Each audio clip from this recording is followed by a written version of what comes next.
મહારાજ જબુબાના જીવનની થોડી વાતો કરશો, તેમની સમાધિ છે તેમની વાતો અને તેમનું જે જીવન ચરિત્ર હતું તેમની જરા વાત કરશો. બજાણા સવારામ બાપાના સેવકને ત્યાં ભજન હતા. હા હા. અને એ ભજન ગાતા હતા અને બાજુના મકાનમાં જબુબા સૂતા હતા અને એમના બાપુજી સૂતા હતા. જબુબાનું ગામ અહીંથી 4 કિલોમીટર બજાણા ગામ છે. એમનું સાસરું માંડલ હતું. એ નાઈ ભગત હતા અને એ સમયે 4 ઇંગ્લિશી ભણેલા હતા. રૂપનો અંબાર હતા અને એક દીકરો થયા પછી કીર્તારની કોઈ ઈચ્છા જુદી હશે તો પોતે પિયરમાં આવ્યા અને પછી સાસરે ગયા નહીં. તો આ સવારામ બાપુનું ભજન રાતે સાંભળ્યું તો પોતાને એવો વિચાર આવ્યો કે આ લોકમાં તો હજી બીજી વાર પૈણાવે ને વળી ધણીને ફાવે તો રાખે ને કાઢી મૂકે ને આ જગતનું બધું જોઈ લીધું. એના કરતાં કોઈ મહાપુરુષના ચરણે જતા રહી તો એટલે કોઈ દેવીનો અવતાર છે એનું પ્રમાણ તો સવારામ બાપાએ આપ્યું છે કે ડાલીબાઈનો જ અવતાર હતા. તો પછી એમને બાપુજીને જગાડ્યા ને કે મારે ભજનમાં જાઉં, તમે હાલો આય. પછી ભજનમાં ગયા. પછી ભજન પૂરું થયું એટલે પોતે પ્રાર્થના કરી કે મને કંઠી બાંધી અને મને શિષ્ય તરીકે અપનાવો. તો સવારામ બાપાએ કીધું કે ભાઈ રામ નામના પ્રતાપે અસંખ્ય પુરુષોનો ઉદ્ધાર થયો છે, તમે ભાઈ રામ નામનું ભજન કરો, બીજું શું તમારે કરવાનું? તમારે કોઈ આવી જરૂર નથી, કંઠી બાંધી દઈશ. વળી પાછા અઠવાડિયું આવ્યા, બહુ પ્રેમ જાય ગયો. વળી પાછા સવારામ બાપા પાછા મોકલ્યા કે જોઈશું આગળ સમય. એમ કરતાં પછી રહી એકા નહીં, 5-7 વખત ઉપર આવ્યા. પછી એમની દ્રષ્ટિમાં જે દેખાતું આ તો કદાચ મર્યાદાનું સંસારમાં પાલન કર્યું છે, ગ્રસ્ત આશ્રમી. એટલે પછી એમને જે કંઈ ઉપદેશ આપ્યો ને એ પોતે દાસી તરીકે અપનાયા છે. એ બજાણા સ્ટેટ અમારે જીવણ મુસ્લિમ દરબાર વખતની વાત છે. રાજાઓની કુંવરીઓને ભણાવતા શિક્ષકને મને ખબર છે બાપુ કહેતા 6 રૂપિયા પગાર હતો, ત્યારે એમને 100 રૂપિયા પગાર હતો. સુખી બહુ હતા.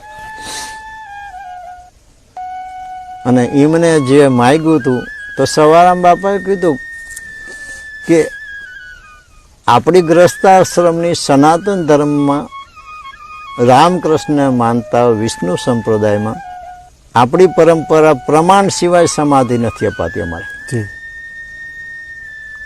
તો એ પ્રમાણ એમને આપ્યું. 1998ની સાલમાં બજાણાથી ચાલતા થયા અને અહીંયા બરોબર પ્રાણ ત્યાઈ ગયા. આ વિસામો એના પહેલાં બનેલો હતો, રામદેવજી મહારાજનો વિસામો. કે સવારામ બાપાને 5 ગામમાં ગરબી માટે બોલાવતા. સવારામ બાપા કરતાલથી ગરબી પણ ગાતા, ભજન તો ગાતા જ, ભગત બી હતા, સત્તાધીશ હતા. પણ સમય પ્રમાણે જે લાગ્યું એ રીતે વર્તન પ્રભુમય વિતાવતા હતા. તો અહીંયા પાલખીમાં વાડ છે, તો વાડમાંથી ઠેકીને શ્રીફળ પડ્યું. તો એમને ખાલી એવો વિચાર કર્યો કે ઠાકરને વિસામો કરવાની ઈચ્છા લાગે છે, તો અહીંયા શ્રીફળ મૂકી અગરબત્તી ને પ્રસાદ કરી અને 5 ગરબી ગઈને પછી ગયા બજાણા. એટલે એ વિસામો બની ગયો.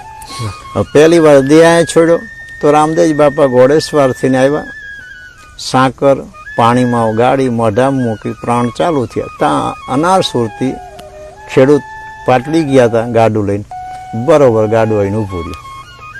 બાપાએ કીધું કે જબુને તમે પીપળી ધામ સવા બાપાને ત્યાં પહોંચાડી. તો સવારામ બાપાને સમાચાર મળતી પાણીનો લોટો લઈને ચાંપે હામાં આવ્યા. તો ત્યારે તો સુધબુધ હતી નહીં. પછી અવાજ કર્યો તો તરત જઈ ગયા, મોઢા પર પાણી સહેજ મૂક્યું, ઘરે ગયા. 1.5 દિવસ દિન રાત સત્સંગ કર્યો. પછી એમને એવું લાગ્યું એ સમયના વાતાવરણ લઈને કે કદાચ હું કહીશ તો મારા પહેલાં સવારામ બાપા સતલોક જતા રહેશે. તો એટલે સવારામ બાપા ન કીધું, પણ એમના ભંડારી જમના માને કીધું કે બા મારે તમને એક વાત કરી કે બોલ, કે હું પ્રમાણ વિના જઈશ ને તો ભક્તિનો મહિમા જે છે એનું શું, અને મારી જે ઈચ્છા છે એનું શું. હવે હું જો બાપાને કહું તો કદાચ મારા પહેલાં ઈ જતા રહેતો. પછી રામદેવજી બાપા સામે ઊભા રાખીને સોગન ખવડાય કે રામા બાપાનું સોગન ખાવ, કે હું નહીં કહું. જમનામાં સોગન ખાધા. પછી મેં કીધું કે રાત્રે 12 વાગે મારે જવાનું છે. મોટો ગેબી અવાજ થઈ ગયા ત્યારે જમનામાં જ ખબર જ હતી. પછી સવારામ બાપા બધું યાદ કરે છે ને કે તો તમારે મને કહેવું હતું ને. આવું જ્યારે યાદ કરે છે ત્યારે મરેલ મળદે 2 હાથ ઊંચા કરી સવારામ બાપાને સીતારામ કર્યા, પછી હાથ નીચે મૂકી અને પોતે સતલાક 3 વાર દેહ છોડીને સજીવન થયા પ્રમાણ આપ્યું. તો એક બાજુ જમનામાની સમાધિ છે, એક બાજુ જબુબા. જબુબા 1998માં અષાઢ મહિનો અધિક અષાઢ અમાસ હતી. એટલે સવારામ બાપા પહેલાં મારા ખ્યાલમાં 18, 19, 20 વર્ષ. અને જમનામાની જે સમાધિ છે એ 2004માં ભાદરવા સુદ 11. તો એ 10 થી 11 વર્ષનો ડિફરન્સ છે. પોતે પોતાની જાતે વચ્ચે એટલી જગ્યા બાકી રાખી. આ બાજુ અત્યારે તમે જુઓ સમાધિ છે જબુબાની, 21 વર્ષ પહેલા દેહ છોડ્યો સવારામ બાપુ પહેલા. એમના ભંડારી સવારામ બાપુ પહેલા 11 વર્ષે. પોતે પોતાની જાતે જગ્યા છોડી, બોલો. પોતે પોતાની જાતે સમાધિ બનાવીને ત્યાં બેસીને જ પોતે કઈ સતલોક ગયા. 3 સમાધિ જોઈન્ટ છે. આ બાજુ એમના ભંડારી છે, જમણા હાથ ઉપર જબુબા છે, ડાબા હાથ ઉપર જમનામાં છે. બાપુ એક વચ્ચે વાણીની વાત લઈ લઈએ કે 4 પ્રકારની વાણી: પરા, પશ્યંતી,